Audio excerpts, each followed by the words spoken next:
আমরা দাঁড়িয়ে রয়েছি আদি মালঞ্চ কর্মীবিন্দুতে।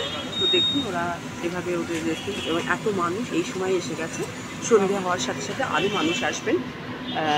তো এইরকম এইটুকু জায়গাগুলো কিন্তু এদের খাবার খুব সুন্দর, খুব সুস্বাদু। আমি একটি ফিশ ফ্রাই অর্ডার করেছি, সেটার সাইজে খুবই বড় এবং আমি এটা 90 টাকা দাম নিয়েছে। তো খুব সুন্দর এই রেস্টুরেন্টে সকলে খাওয়া দাওয়া করে। আমারও আর ইচ্ছে হয়েছে। এটা ওই আপনার ওই টাউন হাতিবাগান টাউন স্কুলের কাছেই এটি নিয়ারেস্ট লোকেশন, আপনারা নেটেও পাবেন। তো এই একটি সুন্দর রেস্টুরেন্ট, মানে ছোটোর মধ্যে ওরা করেছে, খুব পরিশ্রম করে ওরা খাবার দাবার বানায় এবং মানুষজন খুব তৃপ্তি সহকারে খাচ্ছে। আপনারা দেখতে পাচ্ছেন অনেক মানুষজন এখানে রয়েছে। এটা প্রায় 40 বছরের পুরনো একটি দোকান।